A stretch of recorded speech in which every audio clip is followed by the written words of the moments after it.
Hello दोस्तों, नमस्कार। आपके अपने YouTube channel OP Singh academy channel पर मैं स्वागत करता हूं। मेरा नाम सोनू कुमार है। दोस्तों, आज जो साहित्य नंबर 100 होगा दोस्तों 9 होगा और इसके अंतर्गत महत्वपूर्ण क्वेश्चनों पर चर्चा करेंगे, जो कि आपके एग्जाम की दृष्टि से ये सभी महत्वपूर्ण क्वेश्चन होंगे। चलिए चर्चा करते हैं। पहला क्वेश्चन क्या है आप देखिए और इसको पढ़िए और अपना जवाब दीजिए। देखिए, पहला क्वेश्चन ये है बच्चे ना कि द्विवेदी युग को अन्य किस नाम से जाना जाता है। याद रखिएगा, पूछा गया क्या, द्विवेदी युग को अन्य किस नाम से जाना जाता है। बच्चे इस बात को आप याद रखिएगा, ठीक ना। तो आपके सामने 4 ऑप्शन है। पहला ऑप्शन है बच्चे क्या, गद्य काल है। दूसरा जो ऑप्शन है शुक्ल युग है। तीसरा जो है बच्चे आधुनिक युग है। और डी जो है क्या है, जागरण सुधार काल है, ठीक ना। तो बच्चे इसका जो करेक्ट आंसर हो जाएगा बच्चे ना, याद रखिएगा, जो इसका करेक्ट आंसर हो जाएगा बच्चे, ऑप्शन नंबर डी जो हो जाएगा बच्चे, क्या हो जाएगा, करेक्ट आंसर हो जाएगा। क्या हो जाएगा, ऑप्शन नंबर डी जो हो जाएगा करेक्ट आंसर हो जाएगा। देखिए, आपके एग्जाम में जो क्वेश्चन बनते हैं ना, पूछा जाता है कि निम्न में से किस युग के कवि हैं। जैसे मान लो कि द्विवेदी युग से पूछ लिया जाएगा, छायावादी युग से पूछ लिया जाएगा, या आधुनिक युग से पूछ लिया जाएगा। तो इस तरह के जब क्वेश्चन बनते हैं बच्चे ना, तो आपको याद रखना होगा। तो चलिए सबसे पहले हम चर्चा क्या करेंगे बच्चे, द्विवेदी युग के जो प्रमुख कवि है बच्चे, क्या द्विवेदी युग के जो प्रमुख कवि हैं उस पर चर्चा करेंगे। प्रमुख कवि कौन कौन से हैं मेरे साथ आप लिखिएगा कि द्विवेदी युग के महत्वपूर्ण कवि कौन कौन है, तो उनको आप लिख लीजिए यहाँ पे। तो सबसे पहले बच्चे आपको याद रखना है ना, क्या, महावीर प्रसाद द्विवेदी। क्या बच्चे, महावीर प्रसाद द्विवेदी को याद रखना है। क्या बच्चे, महावीर प्रसाद द्विवेदी को याद रखना है। क्या, महावीर प्रसाद द्विवेदी, ठीक है। उसके बाद से याद रखिएगा बच्चे, क्या, चंद्रधर शर्मा गुलेरी। क्या बच्चे, चंद्रधर शर्मा गुलेरी को याद रखना है। चंद्रधर शर्मा गुलेरी, ठीक ना। ये सभी नाम जो है बच्चे ना याद रखिएगा। उसके बाद क्या याद रखना है बच्चे, याद रखिएगा श्याम सुंदर दास को याद रखना है। क्या बच्चे, श्याम सुंदर दास को आपको याद रखना है। क्या बच्चे, श्याम सुंदर दास को आपको याद रखना है, ठीक है बच्चे। क्योंकि यहाँ से जो क्वेश्चन होगा ना डायरेक्ट आपके एग्जाम में देखने के लिए मिलेगा, ठीक है ना बच्चे, श्याम सुंदर दास, ठीक है। और उसके बाद से क्या याद रखिएगा बच्चे, याद रखिए क्या बच्चे, मैथिली शरण गुप्त। क्या बच्चे, मैथिली शरण गुप्त को आपको याद रखना है। क्या बच्चे, मैथिली शरण गुप्त को याद रखना है, ठीक ना। ये जो क्वेश्चन है बच्चे ना कई बार पूछा गया है, ठीक। उसके बाद आपको क्या याद रखना है बच्चे, एक कवि और है जो कि आपको याद रखना है। क्या बच्चे, राम नरेश त्रिपाठी। क्या बच्चे, राम नरेश त्रिपाठी को भी आपको क्या करना है बच्चे, याद रखना है। क्या बच्चे, राम नरेश त्रिपाठी, ठीक ना, याद रखिएगा, राम नरेश त्रिपाठी को भी आपको याद रखना है। ये सभी किस युग के कवि हैं बच्चे, तो याद रखिएगा ये सभी जो कवि हैं ना किस युग के हैं, तो द्विवेदी युग के कवि हैं। कौन कौन से, राम नरेश त्रिपाठी हो गए, महावीर प्रसाद द्विवेदी हो गए, चंद्रधर शर्मा गुलेरी हो गए। उसके बाद से बच्चे क्या हो गया, श्याम सुंदर दास हो गए। उसके बाद क्या हो गया बच्चे, मैथिली शरण गुप्त हो गए। क्योंकि आपके एग्जाम में ना यहाँ से एक क्वेश्चन देखने के लिए मिलेगा, तो ये सभी जो महत्वपूर्ण क्वेश्चन है क्या करें बच्चे, आप नोट कर लो, ठीक ना। क्या करें बच्चे, आप नोट कर लो। एक और आपने नाम सुना होगा बच्चे, क्या, अयोध्या सिंह उपाध्याय, उनको भी नोट कर लो बच्चे। ये भी इसी के कवि हैं। क्या बच्चे, अयोध्या, क्या बच्चे, अयोध्या सिंह उपाध्याय, ठीक ना। ये भी नाम याद रखिएगा, ठीक ना। ये भी आपके एग्जाम में कई बार पूछा गया है, ठीक ना बच्चे, कई बार पूछा गया है। तो देखो द्विवेदी के जो प्रमुख कवि है ना बच्चे, हम लोग चर्चा कर लिए, ठीक ना। ऑप्शन नंबर क्या हो जाएगा बच्चे, डी जो हो जाएगा इसका करेक्ट आंसर हो जाएगा। और द्विवेदी के जितने प्रमुख कवि हैं बच्चे हम आपको बता दिए, ठीक ना। चलिए क्वेश्चन नंबर 2 पे चर्चा करेंगे। क्वेश्चन नंबर 2 पे चर्चा करेंगे और आप इसको क्या करिए, पढ़िए और अपना आंसर बताइए, ठीक है। चलिए आप देखिए क्वेश्चन नंबर 2 क्या कह रहा है बच्चे, इसको ध्यान दीजिएगा। क्वेश्चन नंबर 2 ये कह रहा है बच्चे ना कि निम्नलिखित में से कौन सा छायावादी युग के कवि हैं। क्या पूछ रहा है बच्चे, निम्नलिखित में से कौन सा छायावादी युग के कवि हैं। तो देखिए इसमें 4 ऑप्शन है बच्चे। पहला ऑप्शन में दिया गया है बच्चे केशव दास दिया गया है, बी में दिया गया बच्चे मैथिली शरण गुप्त, और सी में दिया गया बच्चे श्रीधर पाठक, और डी में दिया गया बच्चे क्या, जयशंकर प्रसाद। जो कि बच्चे इसका करेक्ट आंसर हो जाएगा ना, ऑप्शन नंबर क्या होगा बच्चे, ऑप्शन नंबर जो डी हो जाएगा क्या होगा बच्चे, इसका करेक्ट आंसर हो जाएगा। क्या बच्चे, ऑप्शन नंबर डी जो हो जाएगा इसका करेक्ट आंसर हो जाएगा। एक बात याद रखिएगा, जयशंकर प्रसाद जी को क्या कहा जाता है जानते हो, छायावादी युग के प्रवर्तक माना जाता है। क्या बच्चे, इनको याद रखिएगा, क्या माना जाता है, छायावादी युग के प्रवर्तक माना जाता है। क्या बच्चे, प्रवर्तक माना जाता है। किसको बच्चे, याद रखिएगा, जयशंकर प्रसाद को। छायावादी युग के प्रवर्तक किसे माना जाता है बच्चे, अगर क्वेश्चन बनता है तो याद रखिए किसको माना जाता है बच्चे, जयशंकर प्रसाद जी को माना जाता है, ठीक ना। इस बात को आप करिए बच्चे, नोट कर लीजिए।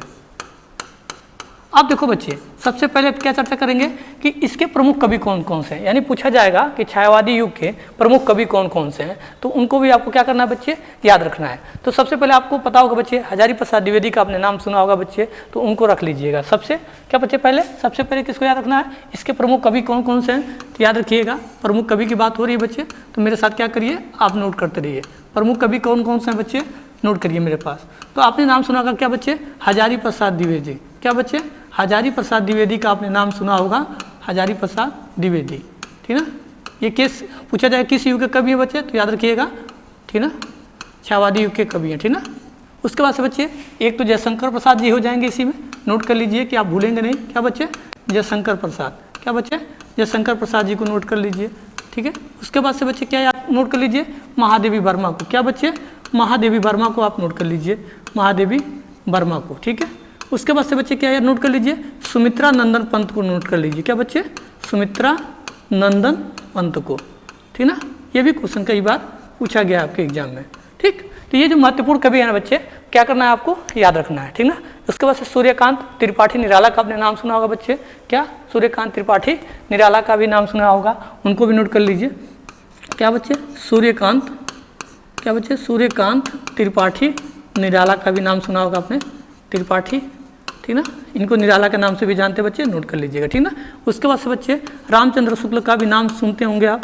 क्या बच्चे, रामचंद्र शुक्ल, ये भी याद रखिएगा, ठीक ना। रामचंद्र शुक्ल को भी आपको क्या करना बच्चे, याद रखना है, ठीक ना। तो देखो ये जो है क्या है, हजारी प्रसाद के जो प्रमुख कवि हैं उनके बारे में हम लोग चर्चा कर लिए। क्या बच्चे, जैसे अब मैं आपको बता दिया, क्या बच्चे, हजारी प्रसाद द्विवेदी, जयशंकर प्रसाद, महादेवी वर्मा, सुमित्रा नंदन पंत। उसके बाद से क्या बताया बच्चे, सूर्यकांत त्रिपाठी, और क्या बच्चे, रामचंद्र शुक्ल।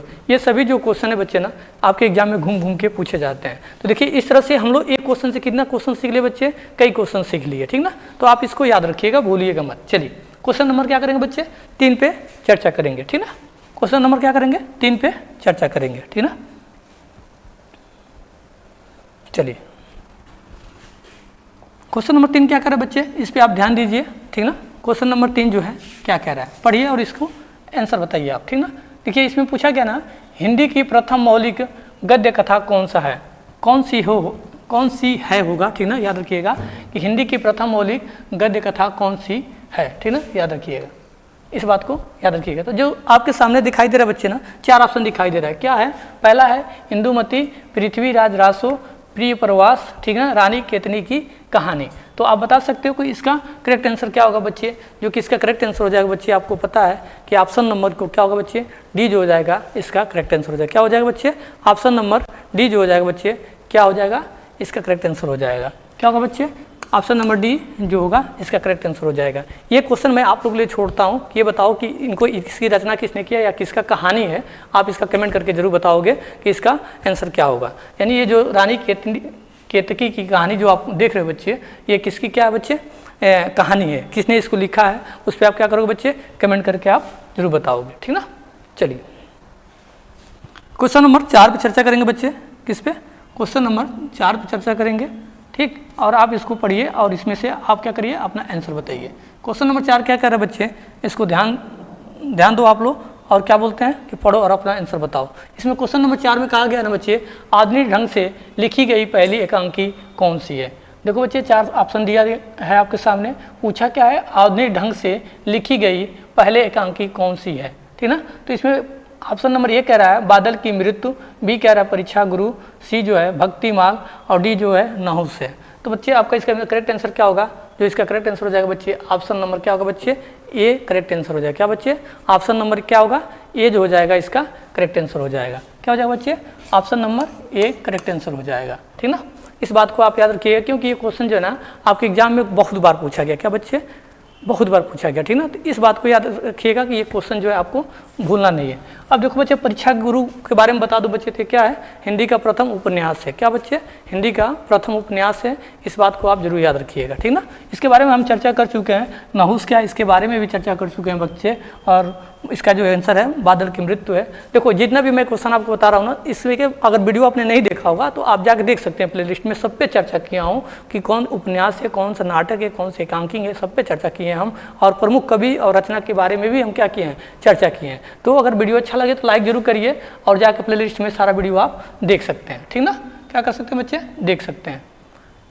चलिए क्वेश्चन नंबर 5 क्या करे बच्चे, इसको ध्यान दीजिएगा। क्वेश्चन नंबर 5 जो है इसमें कहा है हिंदी के प्रथम नाटककार किसे माना जाता है। अब देखो बच्चे आपके सामने ये क्वेश्चन है, आप लोग कई बार पढ़ चुके हैं, ठीक ना। फिर ये क्वेश्चन को मैं बता देता हूँ, क्योंकि ये क्वेश्चन लाने का मकसद यही है बच्चे कि ये क्वेश्चन जो है आपके एग्जाम में साहित्य की दृष्टि से बहुत बार पूछा गया है। ये क्वेश्चन कम से कम 10 बार एग्जाम में घूम घूम के पूछा गया है, याद रखिएगा। तो क्या पूछा गया बच्चे, हिंदी के प्रथम नाटककार किसे माना जाता है बच्चे। तो याद रखिएगा 4 ऑप्शन है, विद्यापति, जयशंकर प्रसाद, ठीक ना, जयशंकर प्रसाद, महादेवी वर्मा और भारतेंदु हरिश्चंद्र। तो जो कि बच्चे इसका करेक्ट आंसर हो जाएगा ना बच्चे, याद रखिएगा जो इसका करेक्ट आंसर हो जाएगा ऑप्शन नंबर क्या होगा बच्चे, डी जो हो जाएगा बच्चे, क्या हो जाएगा, करेक्ट आंसर हो जाएगा। क्या हो जाएगा बच्चे, इसका ऑप्शन नंबर डी जो हो जाएगा बच्चे, करेक्ट आंसर हो जाएगा। तो देखिए इस 5 क्वेश्चन के अंतर्गत हम आपको कितना क्वेश्चन बताया बच्चे, 10 से 15 क्वेश्चन बता दिए। क्योंकि ये 15 मिनट का शो है बच्चे, इसलिए इसको ज़्यादा लंबा क्वेश्चन नहीं रखा जाता है इसमें कि टाइम ज़्यादा लगे। और ये 15 मिनट के शो के अंतर्गत देखो उन्हीं क्वेश्चन पर चर्चा किया जाता है बच्चे ना,